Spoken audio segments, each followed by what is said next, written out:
ಪ್ರಿಯ ವೀಕ್ಷಕರೇ, ರಾಜಕೀಯ ರಾಜಕಾರಣಿಗಳು ದೇಶ, ಕೇಂದ್ರ, ರಾಜ್ಯ, ಕ್ಷೇತ್ರ, ಹೋರಾಟ, ಸಮಾಜ ಸೇವೆ, ಸತ್ಯ, ಶ್ರದ್ಧೆ, ನಿಷ್ಠೆ, ಸ್ನೇಹ, ಸ್ಪಂದನೆ, ಕಾಳಜಿ, ಆದರ್ಶ, ಆಸಕ್ತಿ, ಆಲೋಚನೆ, ಆತ್ಮವಿಶ್ವಾಸ, ಪ್ರಾಮಾಣಿಕತೆ, ದಕ್ಷತೆ, ವ್ಯವಸ್ಥೆ, ಅವ್ಯವಸ್ಥೆ, ಚಿಂತನೆ, ಅಭಿವೃದ್ಧಿ, ನಡೆ, ನುಡಿ, ಏಳು ಬೀಳು, ಭೂತ, ವರ್ತಮಾನ, ಭವಿಷ್ಯ ಇವೆಲ್ಲ ಮಹತ್ವಪೂರ್ಣ ರಾಜಕೀಯ ವಿಷಯಗಳೊಂದಿಗೆ ನಿಮ್ಮೆಲ್ಲರ ಸಮ್ಮುಖದಲ್ಲಿ ನಮ್ಮ ದೇಶದ ಒಂದು ಕ್ಷೇತ್ರದ ಜನಪ್ರತಿನಿಧಿಯ, ಜನನಾಯಕರ ರಾಜಕೀಯ ಜೀವನ ಹಾಗೂ ಅವರ ಉನ್ನತ ಸಾಮಾಜಿಕ ವ್ಯವಸ್ಥೆಗಾಗಿ ಪಡೆದಿರುವಂತಹ ಹಾಗೂ ಪಡೆಯುತ್ತಿರುವಂತಹ ಶ್ರಮ,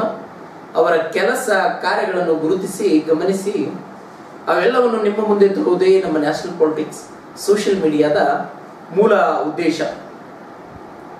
ನಮ್ಮ ಇವತ್ತಿನ ಸಂದರ್ಶನದಲ್ಲಿ ಕರ್ನಾಟಕ ರಾಜ್ಯ ಭಾರತೀಯ ಜನತಾ ಪಾರ್ಟಿ ಯುವ ಮೋರ್ಚಾ ರಾಜ್ಯ ಉಪಾಧ್ಯಕ್ಷರು ಹಾಗೂ ಮಾಜಿ ಭಾರತೀಯ ಜನತಾ ಪಾರ್ಟಿ ರಾಜ್ಯ ಕಾರ್ಯದರ್ಶಿಗಳು ಹಾಗೂ ಮಾಜಿ ಭಾರತೀಯ ಜನತಾ ಪಾರ್ಟಿ ಯುವ ಮೋರ್ಚಾ ಬೆಳಗಾವಿ ಜಿಲ್ಲಾ ಅಧ್ಯಕ್ಷರು ಹಾಗೂ ಮಾಜಿ ಬೆಳಗಾವಿ ಜಿಲ್ಲಾ ಪ್ರಧಾನ ಕಾರ್ಯದರ್ಶಿಗಳು ಇವರು ಸುಮಾರು 2006ರಿಂದ ಸಕ್ರಿಯ ಸಮಾಜ ಸೇವೆಯಲ್ಲಿ, ಸಕ್ರಿಯ ರಾಜಕಾರಣದಲ್ಲಿ ತಮ್ಮನ್ನು ತಾವು ತೊಡಗಿಸಿಕೊಂಡು ಅನೇಕ ಒಂದು ಯುವಕರಿಗೆ ಪ್ರೇರಣೆಯಾಗಿ ಪಕ್ಷದ ಒಂದು ಶಿಸ್ತಿನ ಸಿಪಾಯಿಯಾಗಿ ಅನೇಕ ಕಾರ್ಯಚಟುವಟಿಕೆಗಳಲ್ಲಿ ತಮ್ಮನ್ನು ತಾವು ತೊಡಗಿಸಿಕೊಂಡಿರತಕ್ಕಂತಹ ಶ್ರೀಯುತ ಈರಣ್ಣ ಅಂಗಡಿ ಸರ್ ನಮ್ಮ ಉಪಸ್ಥಿತಿಯಲ್ಲಿದ್ದಾರೆ. ಇವರಿಗೆ ನಮ್ಮ politicianindia.com ಸೋಷಿಯಲ್ ಮೀಡಿಯಾದ ಪರವಾಗಿ ಹಾರ್ದಿಕ ಸ್ವಾಗತ ಸರ್. ನಮಸ್ತೆ ಸರ್. ಈಗ ಒಂದು ಭಾರತೀಯ ಜನತಾ ಪಾರ್ಟಿಯಲ್ಲಿ ರಾಜ್ಯ ಯುವ ಮೋರ್ಚಾದ ಒಂದು ಉಪಾಧ್ಯಕ್ಷರಾಗಿ ರಾಜ್ಯಾದ್ಯಂತ ತಮ್ಮ ಪಕ್ಷ ಸಂಘಟನೆ ಮಾಡುವ ನಿಟ್ಟಿನಲ್ಲಿ ಹಲವಾರು ಜಿಲ್ಲೆಗಳಿಗೆ ಕಾರ್ಯವನ್ನು ಮಾಡ್ತಾ ಇರ್ತೀರಿ. ಆ ವಿಚಾರವಾಗಿ ತಾವು ಸಾಕಷ್ಟು ಚಿರಪರಿಚಿತರು. ಆದರೂ ಕೂಡ ತಮ್ಮ ಒಂದು ರಾಜಕೀಯ ಸವಿಸ್ತಾರವಾಗಿ ಒಂದು ಪರಿಚಯ ನಮ್ಮ ವೀಕ್ಷಕರಿಗೆ ಹೇಳಿ ಸರ್. ನಾನು ಮೂಡಲಗಿ ತಾಲೂಕಾ, ನನ್ನ ಹುಟ್ಟೂರು ಕುಳಿಗೋಡು ಗ್ರಾಮ. ನಾನು ಸಂಘದ ಒಂದು ವಿಚಾರಧಾರೆಗಳಿಂದ ನನ್ನ SSLC ನಂತರ ನನ್ನ ಸಂಘದ ವಿಚಾರಧಾರೆಗಳನ್ನು ಅಡಾಪ್ಟ್ ಮಾಡ್ಕೋತಾ ರಾಜಕೀಯ ಕ್ಷೇತ್ರವನ್ನು ಕೂಡ ಸ್ಟಡಿ ಮಾಡ್ಕೋತಾ ಇರ್ತಾ ಇದ್ದೆ. ಅಟಲ್ ಬಿಹಾರಿ ವಾಜಪೇಯಿ ಅವರ ಪ್ರಧಾನಮಂತ್ರಿ ಆದಾಗ ಸಂಪೂರ್ಣ ರಾಜಕೀಯ ಕ್ಷೇತ್ರವನ್ನು ಅವಲಂಬಿತವಾಗಿ ಅವರ ವಿಚಾರಧಾರೆಗಳನ್ನು ಒಂದಿಷ್ಟು ರಾಜಕೀಯ ಕ್ಷೇತ್ರದಲ್ಲಿ ರಾಜನೀತಿಯ ಆಧಾರ ಮೇಲೆ ಇರತಕ್ಕಂಥ ರಾಮಕೃಷ್ಣ ಹೆಗಡೆ ಅವರು, B.S. ಯಡಿಯೂರಪ್ಪನವರು, ಇತರ ರಾಜಕೀಯ ಕ್ಷೇತ್ರದಲ್ಲಿರ್ತಕ್ಕಂಥ ಹೋರಾಟಗಾರರನ್ನ ಒಂದ್ಸರಿ ನಾನು ಅವರ ನಡೆದ ಬಂದ ಹಾದಿಯನ್ನು ಮೆಲುಕು ಹಾಕೋತಾ ನಾನು ಮುಂದೊಂದು ಜನ ರಾಜಕೀಯ ಕ್ಷೇತ್ರವನ್ನು ಪ್ರವೇಶ ಮಾಡಬೇಕು, ರಾಜನೀತಿಯ ಆಧಾರ ಮೇಲೆ ಸಾಕಷ್ಟು ಯುವಕರಿಗೆ ಬದಲಾವಣೆಯ ತರಲೇಬೇಕು ಅನ್ನುವಂಥ ಚಿಂತನೆಯಲ್ಲಿ ರಾಜಕೀಯ ಕ್ಷೇತ್ರವನ್ನು ಪ್ರವೇಶ ಮಾಡಬೇಕು ಅನ್ನೋ ಚಿಂತನೆ ಇತ್ತು. ಕಾಲಾನುಸಾರವಾಗಿ ನಾನು ಹಿಂದುತ್ವದ ಒಂದು ಕಾರ್ಯಯೋಜನೆಗಳಲ್ಲಿ ಭಾಗವಹಿಸುವಂಥ ಚಿಂತನೆಗಳಿದ್ದಾಗ ಹಿರಿಯರು ಕೂಡ ಬಜರಂಗದಳದ ಒಂದು ಸಹ ಸಂಚಾಲಕನಾಗಿ ಕಾರ್ಯನಿರ್ವಹಿಸಲು ನನಗೂ ಕೂಡ ಒಂದು ಅವಕಾಶ ಮಾಡಿಕೊಟ್ರು. ಅದಾದ ನಂತರ ಕಾಲಾನುಸಾರವಾಗಿ ಬೆಂಗಳೂರಿಗೆ ಹೋಗುವಂಥ ಸನ್ನಿವೇಶ ಕೂಡ ಉದ್ಭವ ಆಯಿತು. ಬೆಂಗಳೂರಿನಲ್ಲಿ ಒಂದಿಷ್ಟು ಹಿಂದೂ ಪರ ಸಂಘಟನೆ ಹೋರಾಟಗಳನ್ನ ಕಾರ್ಯಕ್ರಮದಲ್ಲಿ ಭಾಗವಹಿಸಿದ ನಂತರ ಅಲ್ಲಿ ಯಾರು ಹಿರಿಯರ ಮಾರ್ಗದರ್ಶನ ನಂತರ ಭಾಜಪ ಸಂಘಟನೆಯಲ್ಲಿ ನೀ ಗುರುತಿಸ್ಕೋ, ಆ ಕ್ಷೇತ್ರದಲ್ಲಿ ನೀ ಇರಬೇಕಂತ ಅರಮಾಯಿ ಕ್ಷೇತ್ರದ ಪ್ರಪ್ರಥಮವಾಗಿ ನನ್ನ ಅರಮಾಯಿ ಮಂಡಲ ಯುವ ಮೋರ್ಚಾ ಪ್ರಧಾನ ಕಾರ್ಯದರ್ಶಿಯಾಗಿ ಕಾರ್ಯನಿರ್ವಹಿಸಲು ಭಾಜಪ ಒಂದು ಜವಾಬ್ದಾರಿ ಪಡೆದು ನಾನು ಪ್ರಾಥಮಿಕವಾಗಿ ಸಾಕಷ್ಟು ಯುವಕರುಗಳನ್ನು ಸಂಪರ್ಕ ಮಾಡುವಂಥ ಚಿಂತನೆಯನ್ನು ಕೂಡ ಹಮ್ಮಿಕೊಂಡು ನನಗೂ ರಾಜಕೀಯ ಕ್ಷೇತ್ರ ಹೊಸದು. ಅದರ ನಂತರ ಅಲ್ಲಿಯ ರಾಜಕೀಯ ಧ್ರುವೀಕರಣ, ಅಲ್ಲಿಯ ರಾಜಕೀಯ ಮಾರ್ಪಾಡದಿಂದ ಮತ್ತೆ ನನಗೆ 6 ತಿಂಗಳಿನಲ್ಲಿ ಅರಮಾಯಿ ಮಂಡಲ ಅಧ್ಯಕ್ಷನಾಗಿ ಕಾರ್ಯನಿರ್ವಹಿಸಲು ಪಕ್ಷ ಮತ್ತು ಪಕ್ಷದ ಹಿರಿಯರು ಜವಾಬ್ದಾರಿಯನ್ನು ಕೊಟ್ಟರು. ಆಗ ನಾನು ಪ್ರತಿ ಹಳ್ಳಿಯೂ ಕೂಡ ನಾನು ನನ್ನ ಮನೆಯಾಗಲಿ ನನ್ನ ಕುಟುಂಬದವರಾಗಲಿ ಯಾವುದೇ ರಾಜಕೀಯ ಕ್ಷೇತ್ರದಲ್ಲಿ ಪ್ರವೇಶ ಇದ್ದಿರ್ತಿಲ್ಲ. ಆದರೆ ನನಗೆ ರಾಜಕೀಯ ಹೊಸ ಅನುಭವದಲ್ಲಿ ನನಗೊಂದು ಹೊಸತನವನ್ನು ಕಲಿಸ್ತಾ ಇತ್ತು. ಮಂಡಲ ಅಧ್ಯಕ್ಷನಾಗಿದ್ದಾಗ ನಾ ಭಾರಿ ಒಂದು ಹೊಸತನದಿಂದ ಯುವಕರನ್ನ ಸಂಘಟನೆಯನ್ನ ಮಾಡ್ಕೊತ ಪ್ರವಾಸ ಮತ್ತು ಸಭೆಗಳನ್ನು ಮಾಡುವಂಥ ವಿಚಾರದಲ್ಲಿ ರಾಜಕೀಯ ಕ್ಷೇತ್ರ ಒಂದು ಹೊಸತನವನ್ನು ಕಲಿಸುತ್ತೆ. ರಾಜಕೀಯ ಕ್ಷೇತ್ರದಲ್ಲಿ ಇದ್ರೆ ಮಾತ್ರ ಒಂದು ಸಮಾಜದ ಬದಲಾವಣೆ ಮತ್ತು ಸಮಾಜದಲ್ಲಿ ಒಂದು ಅಭಿವೃದ್ಧಿಯ ಕಾರ್ಯಗಳನ್ನು ಮಾಡಬಹುದು ಅನ್ನುವಂಥದ್ದು ಹೊಸತನವನ್ನು ಕಲಿಸಿದ್ದೇ ನನಗೆ ಹೊಸ ಪ್ಲಾಟ್ಫಾರ್ಮ್ ಅರಬಾಯಿ ಮಂಡಲ ಅಧ್ಯಕ್ಷನಾದಾಗ. ಆ 3 ವರ್ಷದ ಜರ್ನಿ ಆಗಿನ ಲೋಕಸಭಾ ಸಂಸದರಾದಂಥ ಸುರೇಶ್ ಅಂಗಡಿ ಅವರು, ಕ್ಷೇತ್ರದ ಶಾಸಕರಾದಂಥ ಬಾಲಚಂದ್ರ ಜಾರಕಿಹೊಳಿ ಅವರು ಹಾಗೂ ವಿಶೇಷವಾಗಿ ನನಗೆ ಮಾರ್ಗದರ್ಶನ ಮಾಡಿದಂಥ ಆ ಭಾಗದ ಇವತ್ತಿನ ರಾಜ್ಯಸಭಾ ಸದಸ್ಯರಾದಂಥ ಈರಣ್ಣ ಕಡಾಡಿ ಅವರು ಭಾಳರಿ ಅವರ ಜೊತೆ ಒಡೆದಾಟ, ಅವರ ನಡೆದ ಬಂದ ದಾರಿಗಳನ್ನ ಮೆಲುಕು ಹಾಕುತ್ತಾ ಅವರ ವಿಚಾರಧಾರೆಗಳನ್ನು ಕೂಡ ನಾನು ಅಡಾಪ್ಟ್ ಮಾಡಿ ರಾಜಕೀಯ ಕ್ಷೇತ್ರವನ್ನು ಪ್ರವೇಶ ಮಾಡಿ ನಂತರ ನನ್ನ ಪಕ್ಷದ ಸಂಘಟನೆಯ ಕಾರ್ಯಚಟುವಟಿಕೆ ಮತ್ತು ಕಾರ್ಯ ವಿಚಾರಗಳನ್ನು ಮತ್ತು ನಾನು ಯುವಕರನ್ನ ಪಕ್ಷಕ್ಕೆ ಜೋಡಣೆಯ ಕಾರ್ಯವನ್ನು ನೋಡಿ ಪಕ್ಷ ಮತ್ತೆ ನನಗೆ ಜಿಲ್ಲಾ ಪ್ರಧಾನ ಕಾರ್ಯದರ್ಶಿಯಾಗಿ ಮತ್ತೆ ಜಿಲ್ಲೆಯ ಅಧ್ಯಕ್ಷನಾಗಿ ರಾಜ್ಯ ಕಾರ್ಯದರ್ಶಿಯಾಗಿ ಈಗ ಪ್ರಸ್ತುತ ರಾಜ್ಯ ಉಪಾಧ್ಯಕ್ಷನಾಗಿ ಕೆಲಸ ಮಾಡಿದ್ದೇನೆ. ಕನಿಷ್ಠ 19 ಜಿಲ್ಲೆಗಳನ್ನ ಪ್ರವಾಸ ಮಾಡಿ ಪಕ್ಷದ ಯಾವುದೇ ಜವಾಬ್ದಾರಿ ಕೊಟ್ಟರು ಅಚ್ಚುಕಟ್ಟಾಗಿ ಕೆಲಸ ಮಾಡುವಂಥ ಒಂದು ಮನೋಭಾವನೆಯನ್ನು ಇಟ್ಕೊಂಡೇನೆ. ಯಾಕೆ ಆ ವಿಷಯ ಹೇಳ್ತಂದ್ರೆ ರಾಜಕೀಯ ಕ್ಷೇತ್ರದಲ್ಲಿ ಇವತ್ತಿನ ಆಡಂಬರಿಕ ರಾಜಕಾರಣ ಹೋಗ್ಬೇಕು, ಸೈದ್ಧಾಂತಿಕ ರಾಜಕಾರಣ ಬರಲಿ ಅನ್ನುವಂಥದ್ದು ಮನಸ್ಥಿತಿಯನ್ನು ಇಟ್ಕೊಂಡು ನಾನು ಕೆಲಸ ಮಾಡಾಕ್ತೀನಿ. ಇನ್ನೂ ಹೆಚ್ಚು ಕೆಲಸ ಮಾಡುವಂಥ ಅಭಿಲಾಷೆಯನ್ನು ಕೂಡ ನಾವು ಹೊಂದಿದ್ದೀವಿ. ಖಂಡಿತ ಸರ್, ಬಹಳ ಸವಿಸ್ತಾರವಾಗಿ ತಮ್ಮ ಪರಿಚಯವನ್ನು ಮಾಡಿಕೊಟ್ರಿ ಸರ್. ಈಗ ಪ್ರಸ್ತುತವಾಗಿ ತಮಗೆ ಬಹಳಷ್ಟು ಜನ ತಾವು ರಾಜಕೀಯಕ್ಕೆ ಬರುವಂಥ ಸಂದರ್ಭದಲ್ಲಿ ತಮಗೆ ಮಾರ್ಗದರ್ಶನವನ್ನು ಮಾಡಿದರು. ಅವರ ಒಂದು ಜೀವನದ ಒಂದು ತತ್ವ ಸಿದ್ಧಾಂತವನ್ನು ತಮ್ಮ ಜೀವನದಲ್ಲಿ ತಾವು ಕೂಡ ನಡೆಸ್ಕೊಂಡು ಹೋಗ್ತಾ ಇದ್ದೀರೋ ಅನ್ನೋ ಮಾತನ್ನ ಹೇಳಿದ್ರಿ. ಈಗ ಪ್ರಸ್ತುತವಾಗಿ ತಮಗೆ ಒಂದು ರಾಜಕೀಯದಲ್ಲಿ ರೋಲ್ ಮಾಡೆಲ್ ಅಂತ ಯಾರಿದ್ದಾರೆ ಸರ್? ನನಗೆ ಈ ಸದ್ದ ಪ್ರಸ್ತುತ ನರೇಂದ್ರ ಮೋದಿ ಅವರೇ ರೋಲ್ ಮಾಡಲ್. ಯಾಕಂದ್ರೆ ಅವರ ಸೈದ್ಧಾಂತಿಕ ಪಾರ್ಟಿ ಒಂದು ಸಿದ್ಧಾಂತ ಯಾವ ರೀತಿ ಇದೆಯೋ ಅದಕ್ಕೆ ಸಂಪೂರ್ಣ ಅಡಾಪ್ಟ್ ಆದಂಥವ್ರೆ ಅವರೇ. ಯಾಕಂದ್ರೆ ದಿನದ 18 ದಿವಸಗಳ ಕಾಲ ಈ ದೇಶದ ಸೇವೆಗಾಗಿ ತಮ್ಮ ಜೀವನವನ್ನು ಮುಡುಪಾಗಿರ್ತಾರೆ. ಇಲ್ಲಿವರೆಗೂ ಕೂಡ ತಮ್ಮ ಕುಟುಂಬದ ಸದಸ್ಯರ ಪಾರ್ಟಿ ಒಂದು ಸಿದ್ಧಾಂತ ಇತ್ತು, ಯಾವುದೇ ಕುಟುಂಬದ ಸದಸ್ಯರ ವ್ಯವಸ್ಥೆಯಲ್ಲಿ ಇಲ್ಲದ ರಾಷ್ಟ್ರದ ವಿಚಾರಕ್ಕೆ ನಮ್ಮ ಪಾರ್ಟಿ ಏನು ಅಡಾಪ್ಟ್ ಇತ್ತು ಅದೇ ಸಿದ್ಧಾಂತದಲ್ಲಿ ಇವತ್ತಿನವರೆಗೂ ಅವರು 10-11 ವರ್ಷದ ನಿರಂತರ ಪ್ರಧಾನಮಂತ್ರಿಗಳಾಗಿ 10 ವರ್ಷ ಮುಖ್ಯಮಂತ್ರಿಗಳಾಗಿ ಏನು ಕೆಲಸ ಮಾಡಿದಾರ ಇವತ್ತಿಗೂ ಕೂಡ ಯಾವುದೇ ಅವರ ಕುಟುಂಬದ ಸದಸ್ಯನಾಗಿರಲಿ ಅಥವಾ ಯಾವುದೇ ಪಾರ್ಟಿಯ ವಿಚಾರ ಹೊರತುಪಡಿಸಿ ಯಾವುದೇ ನಿರ್ಧಾರಗಳಾಗಿಲ್ಲ. ಇವತ್ತಿಗೂ ಅವ್ರು ನಮಗೆ ಪ್ರೇರಣಾದಾಯಕವಾದಂಥ ಒಬ್ಬ ವ್ಯಕ್ತಿ ಅಂದ್ರೆ ನಾನು ಯಾವತ್ತೂ ಅವ್ರನ್ನ ಮರೆಯುವಂಥದ್ದೆಲ್ಲ. ಅವರ ವಿಚಾರಧಾರೆಗಳಿಗೆ ನಾನು ಕೂಡ ಸಂಪೂರ್ಣ 50% ಅಡಾಪ್ಟ್ ಆಗುವಂಥ ಚಿಂತನೆಯಲ್ಲಿ ಇರ್ತಕ್ಕಂಥ ವ್ಯಕ್ತಿ. ಖಂಡಿತ ಸರ್, ಒಳ್ಳೆಯ ವಿಚಾರ ಸರ್. ಈಗ ಈ ಒಂದು ಮಂಡಲ ಅಧ್ಯಕ್ಷರಾಗುವುದರಿಂದ ರಾಜ್ಯದಲ್ಲಿ ಒಂದು ಯುವ ಮೋರ್ಚಾ ಉಪಾಧ್ಯಕ್ಷರಾಗುವವರೆಗೆ ತಮ್ಮ ಪ್ರವಾಸ ಇರತಕ್ಕಂಥದ್ದು.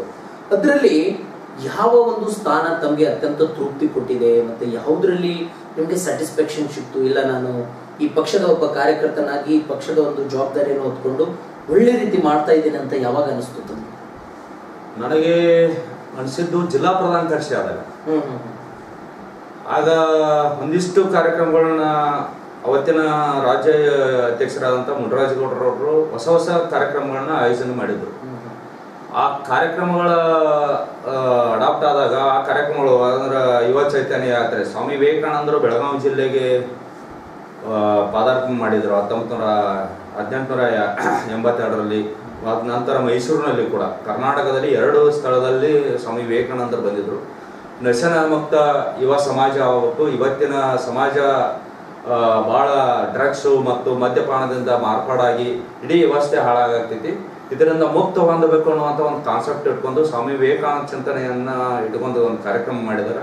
ಇಡೀ ಕಾರ್ಯಕ್ರಮ ನಾನು ಅದನ್ನು ಆಯೋಜನೆ ಮಾಡಿದಾಗ ಆ ಕಾರ್ಯಕ್ರಮದಲ್ಲಿ ಪೂರ್ಣ ಪ್ರಮಾಣ ನನ್ನನ್ನು ನಾನು ತೊಡಗಿಸಿಕೊಂಡಾಗ ಈ ವ್ಯವಸ್ಥೆಯಲ್ಲೂ ಕೂಡ ರಾಜಕೀಯ ಕ್ಷೇತ್ರವನ್ನು ಬದಲಾವಣೆ ಮಾಡಬಹುದು, ಈ ವ್ಯವಸ್ಥೆಯಿಂದ ರಾಜಕೀಯ ಕ್ಷೇತ್ರಕ್ಕೆ ಹೊಸತನವನ್ನು ತರಬಹುದು ಅನ್ನುವಂಥ ಚಿಂತನೆಯಲ್ಲಿರ್ತಕ್ಕ ಆ ಅವಧಿಯನ್ನು ನಾನು ಯಾವತ್ತೂ ಮರೆಯೋಕ್ಕಾಗೋದಿಲ್ಲ.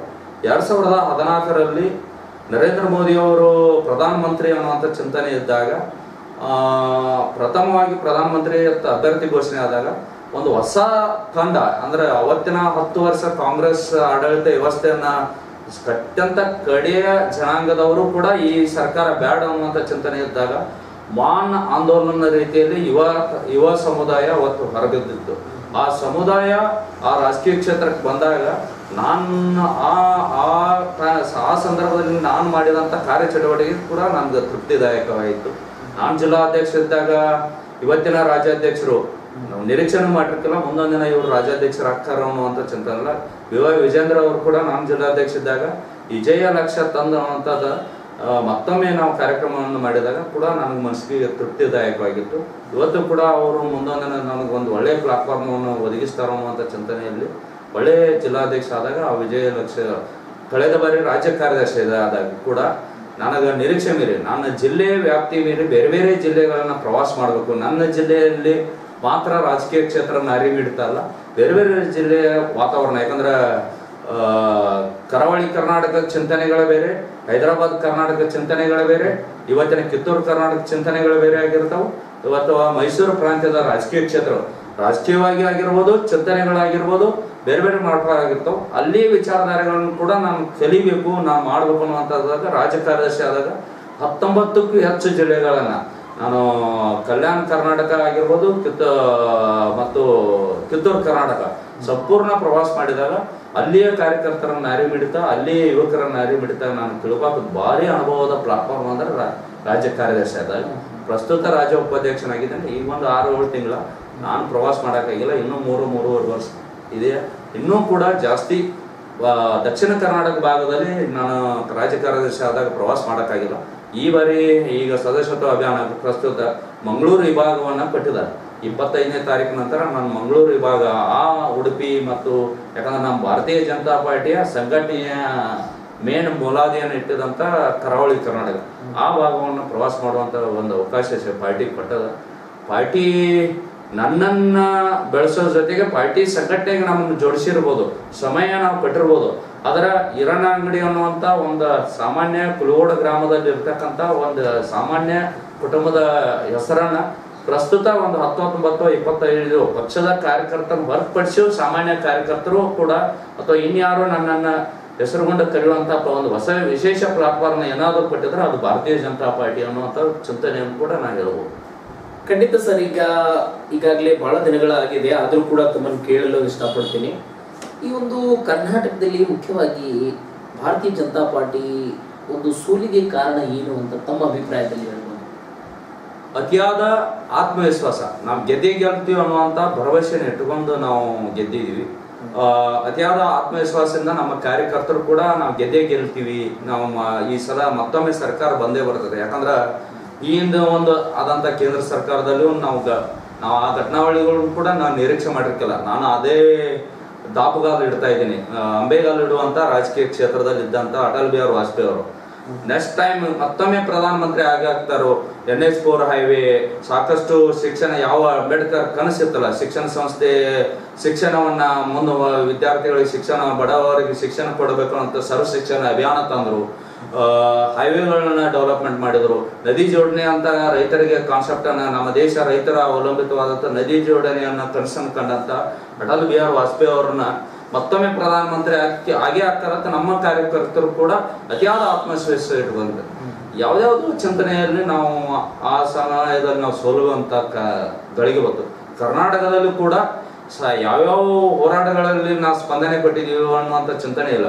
ಯಾಕಂದ್ರೆ ಮೀಸಲಾತಿಯ ವಿಚಾರದಲ್ಲಿ ಆಗಿರ್ಬೋದು, ನಾವು ಯಾವ ಮಾದಿಗ ಹೋರಾಟವನ್ನ ಮೀಸಲಾತಿ ಹೋರಾಟ ಮಾಡಿದ್ರು ಅದಕ್ಕೆ ಸಂಪೂರ್ಣ 50% ನಮ್ಮ ಸರ್ಕಾರನ ಅವಲಂಬಿತವಾಗಿ ಕೊಡ್ತೇವೆ.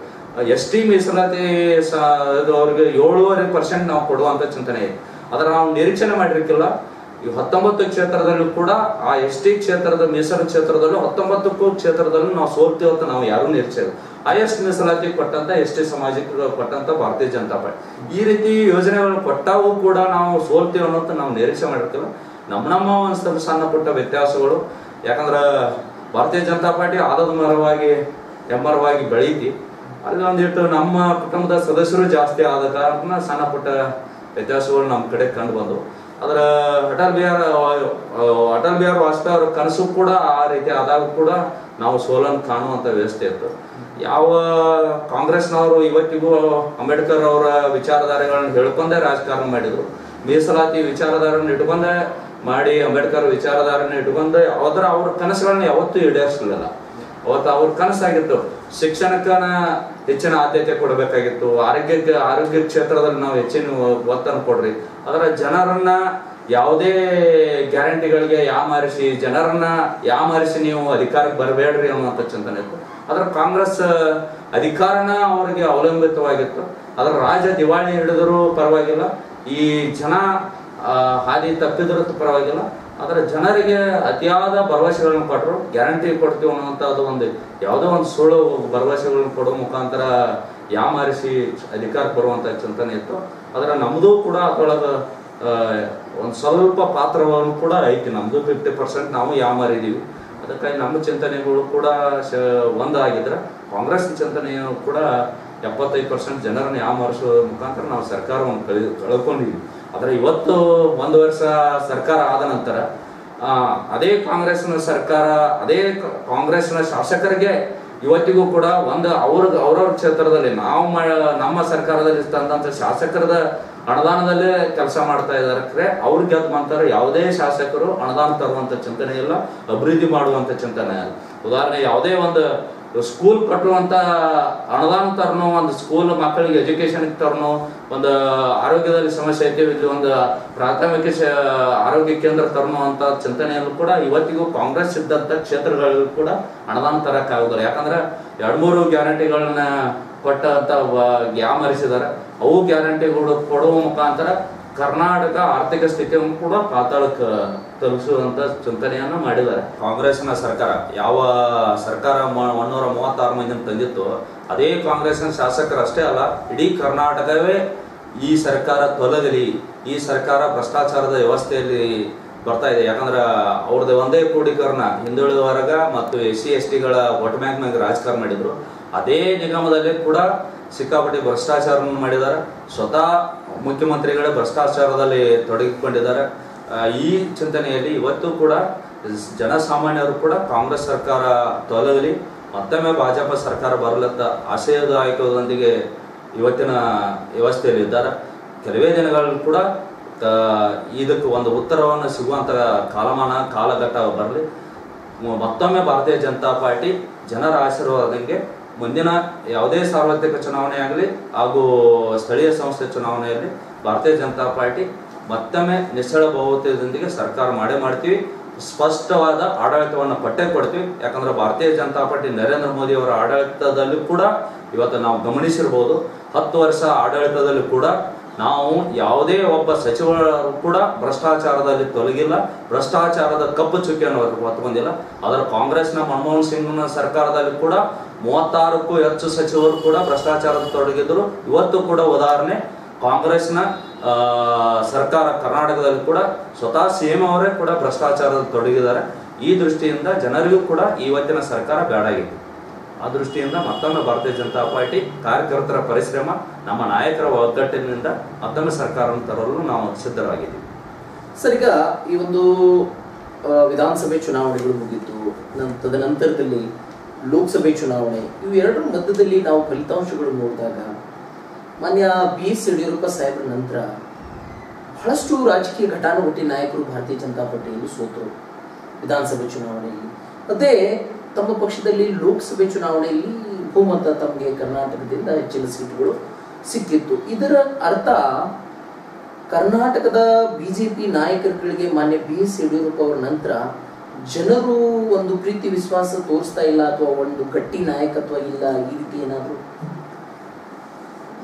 ದಕ್ಷಿಣ ಭಾರತಕ್ಕೂ ಉತ್ತರ ಭಾರತಕ್ಕೂ ರಾಜಕೀಯ ಚಿಂತನೆಗಳು ಬೇರೆ ಬೇರೆ ಇದಾವೆ. ಕರ್ನಾಟಕ ಚಿಂತನೆ ಒಳಗಾದ ಲೋಕಸಭಾ ಚುನಾವಣೆಯ ವಿಚಾರವಾಗಿ ಮತ್ತು ನೀವು ವಿಧಾನಸಭಾ ಚುನಾವಣೆ ವಿಚಾರವಾಗಿ ನೀವು ಹೇಳಿದ್ದು ಸರಿ ಐತಿ. ರಾಷ್ಟ್ರೀಯ ಚಿಂತನೆಯಲ್ಲಿ ಡೆವಲಪ್ಮೆಂಟ್ ವಿಚಾರದಾಗ ಆಗಲಿ, ಇವತ್ತಿನ ನರೇಂದ್ರ ಮೋದಿ ಅವರ ಆಡಳಿತ ವಿಚಾರವಾಗಿ ಆಗಲಿ, ರಾಷ್ಟ್ರೀಯ ಚಿಂತನೆಯಲ್ಲಿ ನಮ್ಮ ಲೋಕಸಭಾ ಕ್ಷೇತ್ರದ ಯಾವುದೇ ಅಭ್ಯರ್ಥಿ ನಮ್ಮ ಭಾರತೀಯ ಜನತಾ ಪಾರ್ಟಿಯಿಂದ ನಾವು ಯಾರೇ ಅಭ್ಯರ್ಥಿ ಮಾಡಿದ್ರು ಭಾರತೀಯ ಜನತಾ ಪಾರ್ಟಿ ಅಭ್ಯರ್ಥಿನೇ ಗೆಲ್ಲಿಸೋಣ, ನಮಗೆ ಅಭ್ಯರ್ಥಿ ಮುಖ್ಯ ಅಲ್ಲ, ನರೇಂದ್ರ ಮೋದಿ ಅವರ ಆಡಳಿತ ಮುಖ್ಯ ಅನ್ನುವಂಥ ಚಿಂತನೆಯಲ್ಲಿ ವೋಟ್ ಬ್ಯಾಂಕ್ ಆಗಿ ಸಾಕಷ್ಟು ಜನ ವೋಟ್ ಆಗಿರ್ಬೋದು. ಆದರೆ ಕಳೆದ ವಿಧಾನಸಭಾ ಚುನಾವಣೆಯಲ್ಲಿ ನಾವು ಮಾತನಾಡುವಂಥ ಚಿಂತನೆ ಆದರೆ ಕರ್ನಾಟಕ ಚಿಂತನೆಗಳಲ್ಲಿ ನಾವು ಎಲ್ಲೋ ಒಂದು ಸ್ವಲ್ಪ ಎಡವಿದೀವಿ ಅನ್ನೋದು ಒಂದು ಮನೋಭಾವನೆ ಮತ್ತು ಚಿಂತನೆಗಳು ಕೂಡ ನಾವು ಅವಲೋಕನ ಕೂಡ ಮಾಡಿದ್ದೀವಿ ಮತ್ತು ಅದನ್ನು ಆತ್ಮವಿಮರ್ಶೆಯನ್ನು ಕೂಡ ಮಾಡಿದ್ದೀವಿ. ಕಾರ್ಯಕರ್ತರ ಸ್ಥಿತಿಗತಿಗಳಲ್ಲಿ ಕೂಡ ನಮ್ಮ ಸರ್ಕಾರದ ನಾಯಕರಲ್ಲಿ ಒಂದಿಷ್ಟು ಗೊಂದಲ ಸೃಷ್ಟಿ ಇದ್ದು ಮತ್ತು ಯಡಿಯೂರಪ್ಪನವರು ಭಾರತೀಯ ಜನತಾ ಪಾರ್ಟಿ ವಿಚಾರದಲ್ಲಿ ಪಕ್ಷಾತೀತ ನಾಯಕರೇ. ಕರ್ನಾಟಕ ದೃಷ್ಟಿಕೋನದಲ್ಲಿ ಯಡಿಯೂರಪ್ಪನವರು ಮತ್ತು ಅನಂತಕುಮಾರ್ ಅವರು ಜೋಡೆತ್ತುಗಳಾಗಿ ಭಾರತೀಯ ಜನತಾ ಪಾರ್ಟಿ ಒಂದು 20-25 ವರ್ಷ ಕಾಲ ಪಕ್ಷ ಸಂಘಟನೆಯಲ್ಲಿ ತಮ್ಮನ್ನೇ ತಾವು ತೊಡಗಿಸಿ ಒಂದಾನೊಂದು ಕಾಲದಲ್ಲಿ ಕೂಡ ಯಡಿಯೂರಪ್ಪನವರು ವಿಧಾನಸೌಧದಲ್ಲಿ ಗುಡುಗಿದರೆ ಇಡೀ ರಾಜ್ಯವನ್ನ ಇದು ಮಾಡೋಣ ಅಂತ ಚಿಂತನೆ ಒಂದು ಟೈಟಲ್ ಕೂಡ ಇತ್ತು. ಯಡಿಯೂರಪ್ಪ ಗುಡುಗಿದರೆ ವಿಧಾನಸಭಾ ನಡುಗುತ್ತೆ ಅನ್ನುವಂಥದ್ದು. ಅಂದ್ರೆ ಆ ರೀತಿ ಹೋರಾಟ ಜನರ ಜೊತೆ ಈ ಧ್ವನಿಯಾಗಿ, ರೈತರ ಜೊತೆ ಧ್ವನಿಯಾಗಿ ಕೆಲಸ ಮಾಡಿ ಭಾರತೀಯ ಜನತಾ ಪಾರ್ಟಿಯಲ್ಲಿ ಕಟ್ಟುವಲ್ಲಿ ಅವರು ಒಂದು ದೊಡ್ಡ ಕೊಡುಗೆ ಐತಿ. ಆ ದೃಷ್ಟಿಕೋನದಲ್ಲಿ ನಮ್ಮ ಪಾರ್ಟಿಯಲ್ಲಿ ಒಂದು ಸಿದ್ಧಾಂತ 75-76 ವಯಸ್ಸಿನ ನಂತರ ನಾವು ರಿಟೈರ್ಮೆಂಟ್ ಕೊಡಬೇಕು ರಾಜಕೀಯ ಕ್ಷೇತ್ರಕ್ಕೆ ಅನ್ನುವಂಥ ಚಿಂತನೆ ಅಡಿಯಲ್ಲಿ ರಾಷ್ಟ್ರೀಯ ಚಿಂತನೆಯಲ್ಲಿ ದಕ್ಷಿಣ ಭಾರತದಲ್ಲಿ ಮತ್ತು ಉತ್ತರ ಭಾರತದಲ್ಲಿ ಎರಡು ವಿಚಾರಗಳಿವೆ. ಮಧ್ಯಪ್ರದೇಶ, ಉತ್ತರ ಪ್ರದೇಶ, ಛತ್ತೀಸ್ಗಢ, ರಾಜಸ್ಥಾನದಲ್ಲಿ ನಾವು ತೆಗೆದುಕೊಂಡಂಥ ನಿರ್ಣಯನ ಇಡೀ ರಾಷ್ಟ್ರ ವ್ಯಾಪ್ತಿಯಲ್ಲಿ ನಾವು ತಗೋವಂಥ ನಿರ್ಧಾರ ಕೇಂದ್ರದವರು ಮಾಡಿರೋದ್ರಿಂದ ನಾವು ಯಡಿಯೂರಪ್ಪನವರಿಗೆ ಅನ್ಯಾಯ ಮಾಡೋಕ್ಕೆ ಕೇಂದ್ರದವರು ಅನ್ನುವಂಥ ಚಿಂತನೆಯನ್ನು ಇದ್ದಿರ್ಕಲ್ಲ. 76 ಏಜ್ದಿಂದ ಬೇರೆ ಬೇರೆ ರಾಜ್ಯದಲ್ಲಿ ನಾವು ನಿರ್ಧಾರ ತಗೊಂಡಿದ್ರೆ ಕರ್ನಾಟಕಕ್ಕೆ ಮತ್ತೊಂದು ವಿಶೇಷ ವಿಚಾರಗಳನ್ನು ಕೊಡೋದು ಬೇಡ, ಯಡಿಯೂರಪ್ಪನವ್ರಿಗೆ ಕೊಡೋನು. ಆದರೆ ಯಡಿಯೂರಪ್ಪನವ್ರಿಗೆ ಕಡೆಗಣಿಸಿಲ್ಲ ನಾವು, ಅವ್ರಿಗೂ ಕೂಡ ರಾಷ್ಟ್ರೀಯ ಚುನಾವಣಾ ಸಂಸದೀಯ ಅವಕಾಶವನ್ನು ಕೊಟ್ಟಿದೆ. ಅದರ ಇವತ್ತಿನ ಕರ್ನಾಟಕ ಸ್ಥಿತಿಯಲ್ಲಿ ಜನರ ಭಾವನೆಗಳು ಉಲ್ಟಾಯಿತು. ಯಡಿಯೂರಪ್ಪನವ್ರಿಗೆ ಎಲ್ಲೋ ಕಡೆಗಣಿಸಿದ್ರು, ಯಡಿಯೂರಪ್ಪನವ್ರಿಗೆ ಎಲ್ಲೋ ಅನ್ಯಾಯ ಆಯ್ತು.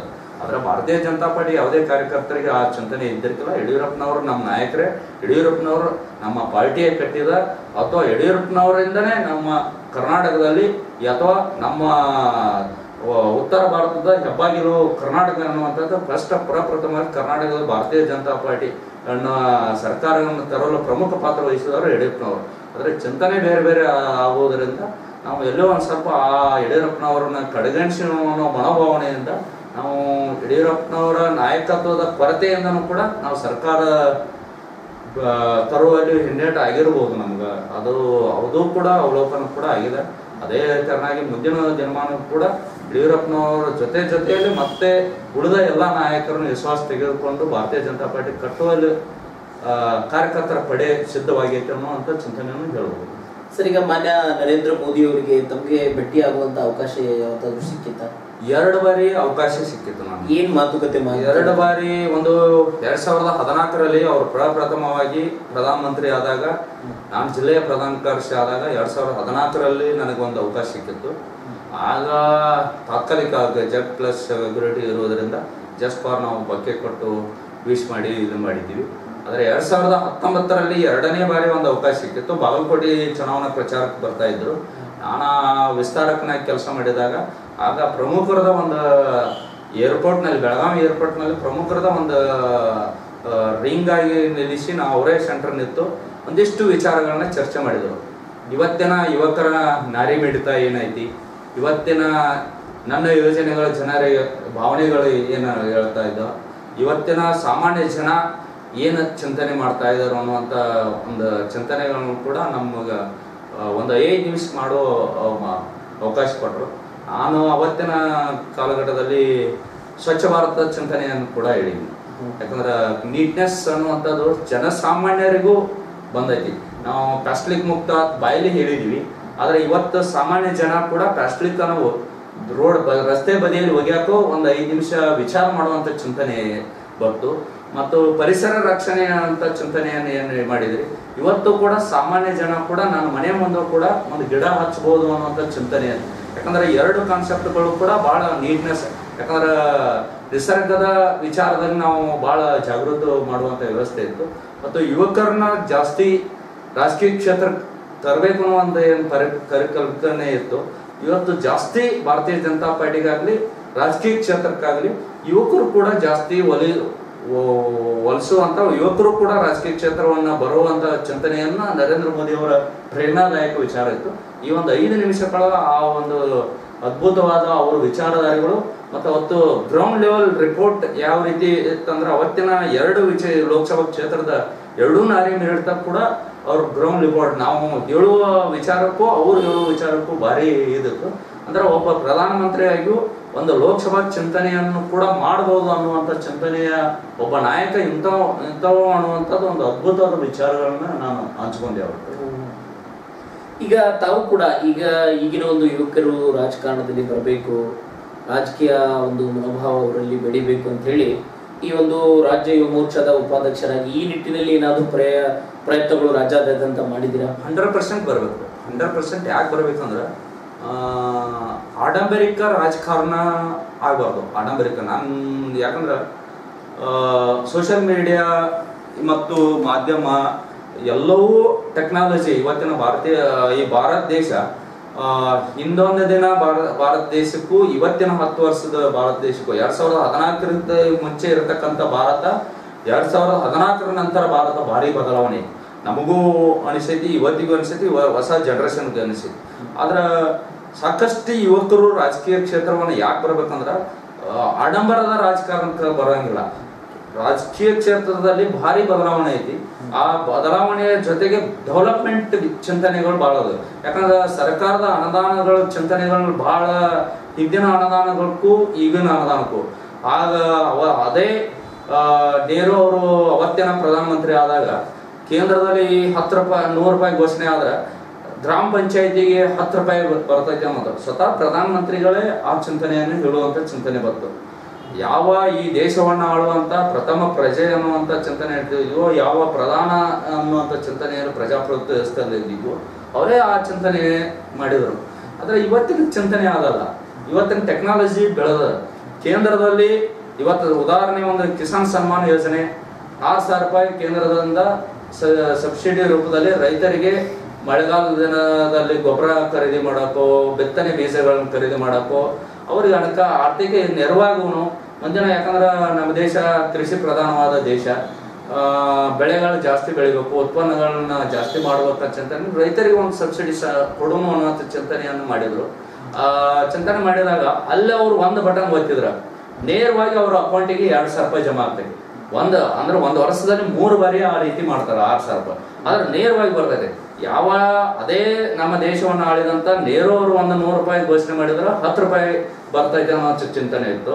ಅದೇ ಪ್ರಧಾನಮಂತ್ರಿ ಜಾಗದಲ್ಲಿ ಇರ್ತಕ್ಕಂಥ ನರೇಂದ್ರ ಮೋದಿ ಅವರು 2,000 ರೂಪಾಯಿ ಬಟನ್ ಅಲ್ಲಿ ಒತ್ತಿದ್ರೆ ನೇರವಾಗಿ ಅತ್ಯಂತ ಕಡ ವ್ಯಕ್ತಿಗೆ ಗುಡಿಸಲಿರ್ತಕ್ಕಂಥವನು ಇನ್ಯಾರೋ ತೋಟದಲ್ಲಿ ಜೀವನ ಮಾಡುವಂತ ರೈತರಿಗೆ ನೇರವಾಗಿ ಅವ್ನು ತಕೊಂಡು ಬರ್ತೈತೆ. ಅಂದ್ರೆ ರಾಜಕೀಯ ಕ್ಷೇತ್ರ ಬದಲಾವಣೆ ಆಗತ್ತೈತಿ.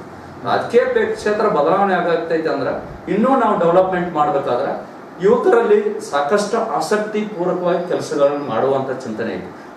ಮತ್ತು ಅವರಲ್ಲಿ ಒಂದು ಎನರ್ಜಿ ಬೂಸ್ಟ್ ಇರ್ತೈತಿ, ಕೆಲಸ ಮಾಡುವಂತ ಅನ್ನುವಂಥ ತುಡಿತ ಮತ್ತು ಕುದಿತ ಇರ್ತೈತಿ. ಆ ಚಿಂತನೆಯಲ್ಲಿ ಅವರು ರಾಜಕೀಯ ಕ್ಷೇತ್ರಕ್ಕೆ ಬರ್ಬೇಕು.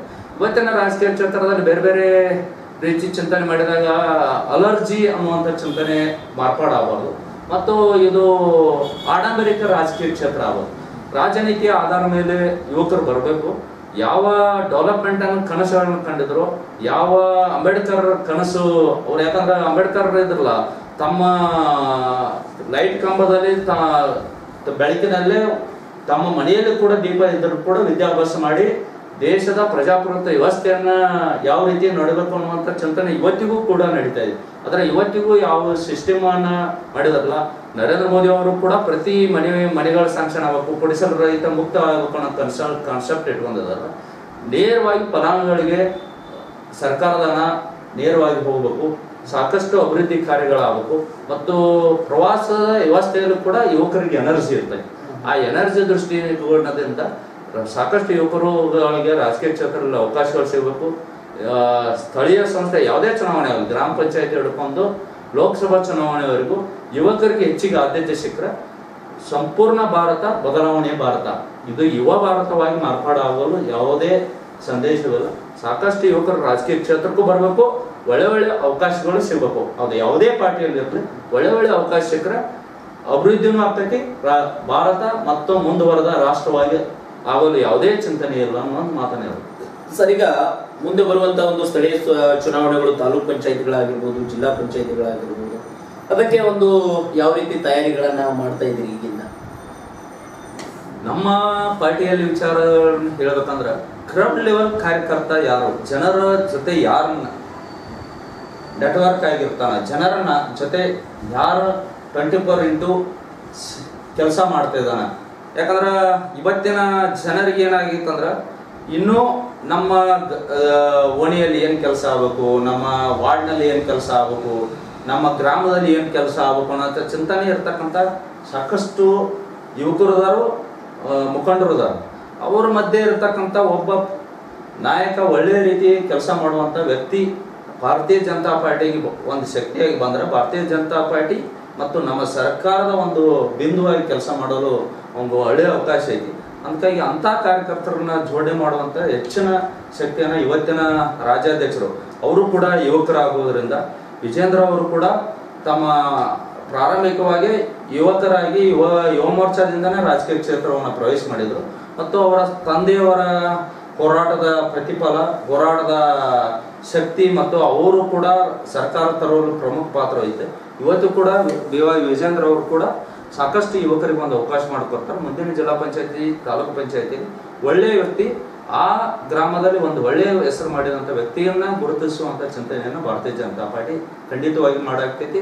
ಮತ್ತು ಪಾರ್ಟಿ ಕಟ್ಟುವ ಕಾರ್ಯಕರ್ತನಿಗೆ ಅವಕಾಶ ಕಲ್ಪಿಸಬೇಕು ಅನ್ನುವಂಥ ಚಿಂತನೆಯೂ ಕೂಡ ಭಾರತೀಯ ಜನತಾ ಪಾರ್ಟಿ ಸಂಪೂರ್ಣ ಅವರಿಗೆ ಅವಕಾಶಗಳನ್ನು ಕಲ್ಪಿಸುವಲ್ಲಿ ನಿಟ್ಟಿನಲ್ಲಿ ಪ್ರಯತ್ನ ಮಾಡ್ತೀವಿ. ಸರ್, ಈಗ ಪ್ರಜಾಪ್ರಭುತ್ವ ವ್ಯವಸ್ಥೆಯಲ್ಲಿ ಒಂದು ಅಭಿವೃದ್ಧಿ ಆಧಾರಿತ, ಒಂದು ಸಿದ್ಧಾಂತ ಆಧಾರಿತ ರಾಜಕಾರಣ ಇವತ್ತಿನ ಆಗಬೇಕಾಗಿದೆ. ಆದರೆ ಬಹಳಷ್ಟು ರಾಜಕೀಯ ಮೌಲ್ಯಗಳು ನಶಿಸಿ ಹೋಗ್ತಾ ಇದೆ ಅನ್ನೋದು ಕೂಡ ಒಂದು ಜನರಿಗೆ ಕೂಗಿದೆ. ಬಂಡವಾಳ ಹಾಕಿ ಬಂಡವಾಳ ತೆಗೆಯುವಂಥ ವ್ಯವಸ್ಥೆಗೆ ರಾಜಕಾರಣ ಬಂದ್ಬಿಟ್ಟಿದೆ. ಈ ಒಂದು ವಿಚಾರದಲ್ಲಿ ತಾವು ತಮ್ಮ ಅಭಿಪ್ರಾಯವನ್ನು? 100% ಅದು ಬದಲಾವಣೆ ಆಗಲೇಬೇಕು.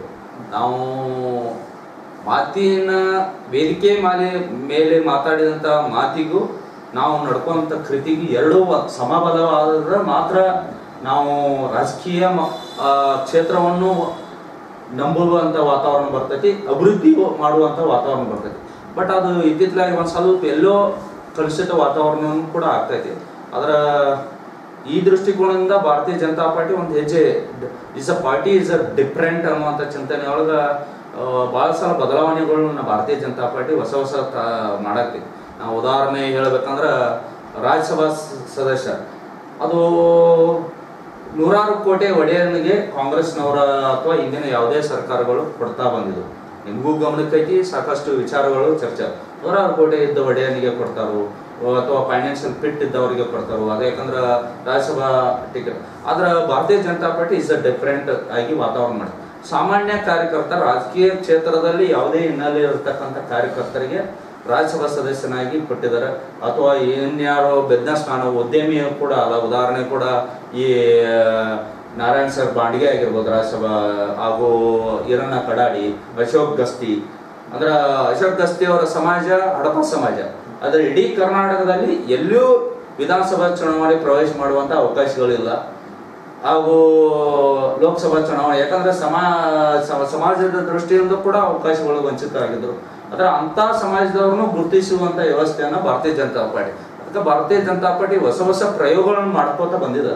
100% ಮುಂದಿನ ಭಾವನೆಗಳು ಕೂಡ, ಕನಸು ಕೂಡ, ಅಂಬೇಡ್ಕರ್ ಕನಸನ್ನ 100% ಸಾರ್ಥಕವಾಗಿ ಮತ್ತು ಅದನ್ನ ಪರಿಪೂರ್ಣವಾಗಿ ನಿಭಾಯಿಸುವಂಥ ಪಾರ್ಟಿ ಯಾವ್ದಾರಾಗಿದ್ರೆ ಅದು ಭಾರತೀಯ ಜನತಾ ಪಾರ್ಟಿ.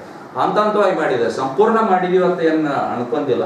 ಅದ್ರ ಹಂತವಾಗಿ ನಾವು ಅವಕಾಶಗಳು ಎಲ್ಲೆಲ್ಲಿ ನಮಗೆ ಪಾರ್ಟಿ ಜನರ ಆಶೀರ್ವಾದ ಮಾಡಿದ್ರು, ಆ ಜನ ಆಶೀರ್ವಾದ ಸಂದರ್ಭದಲ್ಲಿ ನಾವು ಅವಕಾಶಗಳನ್ನು ಕೊಟ್ಟಿದ್ದೀವಿ, ಇನ್ನೂ ಕೂಡ ನಾವು ಕೊಟ್ಟೆ ಕೊಡ್ತೀವಿ. ಮತ್ತು ಸಾಂಸ್ಕೃತಿಕ ಕ್ಷೇತ್ರದಲ್ಲಿ ಕೂಡ ಯಾಕಂದ್ರೆ ಇನ್ಫೋಸಿಸ್ನ ಅಧ್ಯಕ್ಷರು ಸುಧಾಮೂರ್ತಿ ಅವರು 2 ಲಕ್ಷಕ್ಕೂ ಹೆಚ್ಚು ಉದ್ಯೋಗಗಳನ್ನು ಕೊಟ್ಟಿದ್ದಾರೆ. ಅಂಥವ್ರಿಗೆ ಕೂಡ ನಾವು ನಮ್ಮ ಪಾರ್ಟಿಯಿಂದ ರಾಜ್ಯಸಭಾ ಸದಸ್ಯರನ್ನು ಮಾಡಿದ್ದೀವಿ. ಧರ್ಮಸ್ಥಳ ಕ್ಷೇತ್ರ ಸಾಕಷ್ಟು ಮಹಿಳಾ ಕ್ಷೇತ್ರದಲ್ಲಿ ಮಹಿಳೆಯರಿಗೆ ಸ್ವಾವಲಂಬಿಯನ್ನು ಬದುಕಲ್ಲಿ ಇರ್ತನ್ನುವಂಥ ದೃಷ್ಟಿಕೋನದಿಂದ ಅವರು ಕೂಡ ಮಹಿಳೆಯರಿಗೆ ತಮ್ಮ ಧರ್ಮಸ್ಥಳ ಗ್ರಾಮೀಣಾಭಿವೃದ್ಧಿ ಸಂಸ್ಥೆಯಿಂದ ಸಾಕಷ್ಟು ಲೋನ್ಗಳನ್ನು ಕೊಟ್ಟು ಸ್ವಾವಲಂಬಿಯನ್ನು ಬದುಕನ್ನು ಕಟ್ಟಿಸಿಕೊಟ್ರು. ಅಂಥವ್ರಿಗೆ ಕೂಡ ರಾಜಕೀಯ ಕ್ಷೇತ್ರದಲ್ಲಿ ಅವಕಾಶವನ್ನು ಕೊಟ್ಟಿದೆ ಭಾರತೀಯ ಜನತಾ ಪಾರ್ಟಿ. ಈ ರೀತಿಯಾಗಿ ಭಾರಿ ಬದಲಾವಣೆ ಮಾಡ್ಕೊತ ಬಂದಿದ್ದೀವಿ. ಸಾಕಷ್ಟು ಮುಂದಿನ ದಿನಮಾನಗಳು ಕೂಡ ಬದಲಾವಣೆ ಮಾಡ್ತೀವಿ. ಸರ್, ಈಗ ಈ ಒಂದು ಬಂಡವಾಳ ರಾಜಕಾರಣ ಬಂದಾಗ, ಒಂದು ಹಣಬಲ ತೋಳುಬಲ ಈ ರೀತಿ ರಾಜಕೀಯ ವ್ಯವಸ್ಥೆ ಇದ್ದಾಗ ರಾಜಕೀಯವಾಗಿ ಒಂದು ಸಮಾನತೆ, ಸಾಮಾಜಿಕ ನ್ಯಾಯ ಏನು ನಾವು ಮಾತಾಡ್ತೀವಿ, ಅದು ಕೊಡಲು ಸಾಧ್ಯ ಇದೆಯಾ? ಅದು ಬಂಡವಾಳ ರಾಜಕೀಯ ಮತ್ತು ತೋಳಬಲದ ರಾಜಕಾರಣ ಹೋಗ್ಬೇಕು ಒಂದ್ಸರಿ. ಅದು ಇರೋದ್ರಿಂದ ಯಾವ ಸಮಾಜದಲ್ಲಿ ಒಳ್ಳೆಯ ಅಥವಾ ರಾಜನೀತಿಯ ಆಧಾರದ ಇರ್ತಕ್ಕಂಥ ವ್ಯಕ್ತಿನ ನಾವು ಅನ್ಯಾಯಕ್ಕೆ ಒಳಗಾಡಿಸುವಂಥ ವ್ಯವಸ್ಥೆ ಬರ್ತದೆ. ಯಾಕಂದ್ರೆ ಬಂಡವಾಳಶಾಹಿಗಳಿಗೆ ಅವಕಾಶಗಳನ್ನು ಕಲ್ಪಿಸಿದ್ರೆ ಅಥವಾ ತೋಳಬಲ ಇರತಕ್ಕಂಥ ರಾಜಕೀಯ ಕ್ಷೇತ್ರದಲ್ಲಿ ಇರ್ತಕ್ಕಂಥ ವ್ಯಕ್ತಿಗಳಿಗೆ ಅವಕಾಶಗಳನ್ನು ಕಲ್ಪಿಸಿದ್ರೆ ನಾವು ಒಳ್ಳೆಯ ವ್ಯಕ್ತಿಗಳನ್ನ ನಾವು ರಾಜಕೀಯ ಕ್ಷೇತ್ರಕ್ಕೆ ಬಿಡಕ್ಕೂ ಆಗೋದಿಲ್ಲ, ಮತ್ತು ಸಾಕಷ್ಟು ಯುವಕರು ಕೂಡ ರಾಜಕೀಯ ಕ್ಷೇತ್ರಕ್ಕೆ ಬರಕ್ಕೂ ಹಿಂದೇಟು ಹಾಕುವಂಥ ಚಿಂತನೆ ಆಗ್ತದೆ. ಆ ಚಿಂತನೆ ಆಗಬಾರ್ದು. ಆ ಚಿಂತನೆ ಬದಲಾವಣೆ ಆಗಬೇಕು 100%. ಯಾವುದೇ ಪಾರ್ಟಿಯಲ್ಲಿ ಅದು ಬದಲಾವಣೆ ಆಗಲಿಲ್ಲ ಅಂದ್ರೆ ಮುಂದಿನ ಕ್ಷೇತ್ರದಲ್ಲಿ ಕೂಡ ಆ ರೀತಿ ಆಗಬಾರ್ದು. ಯಾಕಂದ್ರೆ ಪ್ರಜಾಪ್ರಭುತ್ವ ವ್ಯವಸ್ಥೆ ಇದು. ನಾವು ಈ ಪ್ರಜೆಗಳಿಂದನೇ ಮಾರ್ಪಾಡಾಗುವಂಥ ಚಿಂತನೆ ಐತಿ. ಅದು ಕೇವಲ ಒಂದು ರಾಜಕೀಯ ಪಕ್ಷದಿಂದ ಬದಲಾವಣೆ ಮಾಡ್ತೀವಿ ಅನ್ನುವಂಥ ಚಿಂತನೆ ಅಲ್ಲ. ನಾವು ಸಮಾಜದ ಪ್ರತಿಯೊಬ್ಬ ಪ್ರಜೆ, ಪ್ರತಿಯೊಬ್ಬ ಮತದಾರನೂ ಕೂಡ ಬದಲಾಗಬೇಕು. ಯಾಕಂದ್ರೆ ಬಂಡವಾಳಶಾಹಿಗಳದ್ದು ಗುರಿ ಏನಾಗಿರ್ತದೆ ಅಂದ್ರೆ ಗೆಲುವೇ ಒಂದು ಮಾನದಂಡ ಆಗಿರ್ತದೆ. ಅವನು ಯಾವುದೇ ರಾಜಕೀಯ ಪಕ್ಷದಲ್ಲಿ ಯಾವ ರೀತಿ ಟಿಕೆಟ್ ತಂದಿರ್ತಾನೋ ಅನ್ನೋದು, ಬಿಪಾರ ತಂದಿರ್ತಾನೋ ಅನ್ನೋದು ಒಂದು ಪ್ಲಾಟ್ಫಾರ್ಮ್ ಆದ್ರೆ, ಎರಡನೇದು ಚುನಾವಣೆ ಅಖಾಡಕ್ಕೆ ಇಳಿದಾಗ ಗೆಲುವೇ ಅವನ ಮಾನದಂಡವಾಗಿರ್ತದೆ. ಅವನು ಗೆಲ್ಲಕ್ಕೆ ಏನ್ ಬೇಕಾದ್ರೂ ಅನುಸರಿಸಿರ್ಬೋದು. ಅದರ ಮತದಾರ ಪ್ರಭು ನಿರ್ಧಾರ ಮಾಡಬೇಕು.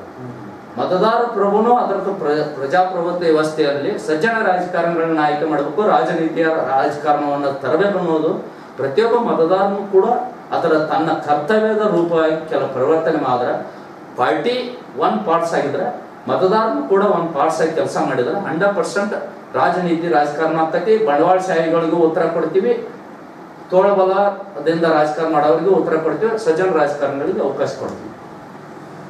ಖಂಡಿತ ಸರ್, ಎಷ್ಟೊತ್ತು ತಮ್ಮ ಒಂದು ರಾಜಕೀಯ ಒಂದು ಚಿಂತನೆ ಹಾಗೂ ರಾಜಕೀಯ ವಿಚಾರಧಾರೆಗಳು ನಮ್ಮ ಹಾಗೂ ನಮ್ಮ ವೀಕ್ಷಕರೊಂದಿಗೆ ಹಂಚಿಕೊಂಡಿದ್ದಕ್ಕೆ ತಮಗೆ ತುಂಬು ಹೃದಯದ ಧನ್ಯವಾದಗಳು ಸರ್. ನಮಸ್ಕಾರ. ತಾವು ನೋಡಿದ್ರಲ್ಲ ವೀಕ್ಷಕರೇ, ಕರ್ನಾಟಕ ರಾಜ್ಯ ಭಾರತೀಯ ಜನತಾ ಪಾರ್ಟಿ ಯುವ ಮೋರ್ಚಾ ಮಾನ್ಯ ಉಪಾಧ್ಯಕ್ಷರು ಈರಣ್ಣ ಅಂಗಡಿ ಸರ್ ಇವರ ಮಾತುಗಳನ್ನ. ಇವರ ಬಗ್ಗೆ ಇನ್ನು ಹೆಚ್ಚಿನ ಮಾಹಿತಿಗಾಗಿ ಹಿಂದೆ ಲಾಗಿನ್ ಆಗಿ www.politiciansinIndia.com. ಜೈ ಹಿಂದ್, ಜೈ ಕರ್ನಾಟಕ.